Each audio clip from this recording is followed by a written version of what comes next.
Experiencing the highs and lows of life is inevitable. Even after realizing your true nature, you're still going to experience the highs and lows of life. The only thing that changes is how you experience the highs and lows. There's a shift in perception, is how you experience life. I often use the metaphor of the physical journey to represent the journey of life.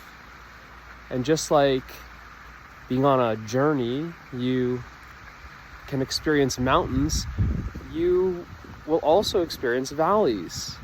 Now, what if you can reframe the highs and lows of life as mountains and valleys?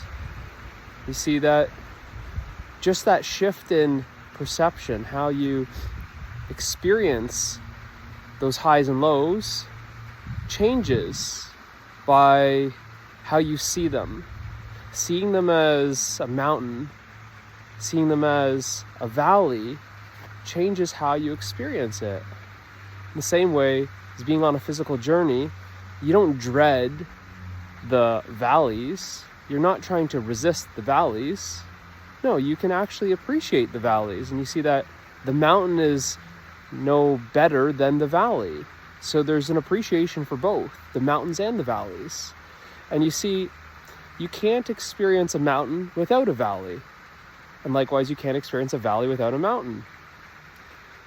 You see that they're two sides of the same coin. So when we're resisting the lows of life and clinging, attaching to the highs of life, you see this is not natural.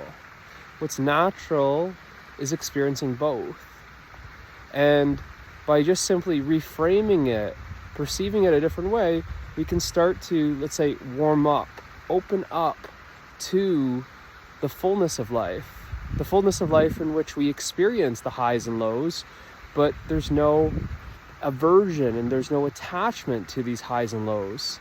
It's just experiencing the highs and lows of life, just similar to experiencing the mountains and the valleys on a journey, where you can truly appreciate both the mountains and the valleys.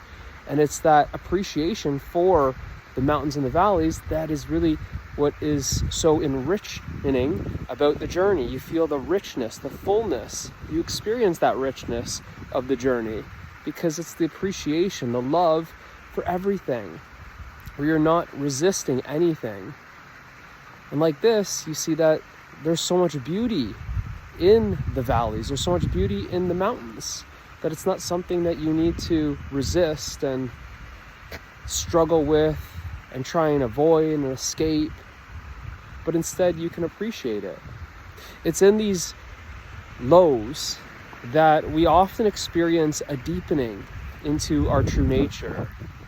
These lows are often times of difficulty, chaos, turbulence, and it's really a catalyst that helps us deepen into ourselves. And paradoxically, these lows can also feel like you are struggling to climb up a mountain. But it's more so the highs are associated with the mountain as in the beauty, the clarity, the new perspective, seeing things from a higher advantage point, you can say. And the lows are experienced as kind of like the darkness and the depths of our self that we don't want to experience. But to embrace both and not be attached to either or, you get to experience both. The fullness of life. A life where you're not clinging. A life where you're not resisting to anything. And you see that this is what makes the journey beautiful. This is what makes life beautiful. So this simple shift in perspective can open you up to a new way of experiencing life. If you want more videos like this and you want to explore this topic deeper, I invite you to join my free community, Truth Community. It's going to be posted in the link in the description below. I host weekly guidance, meditations. I've got online courses and host monthly retreats. You can also connect with others on the journey of life, and I hope to see you there. See you in the next video.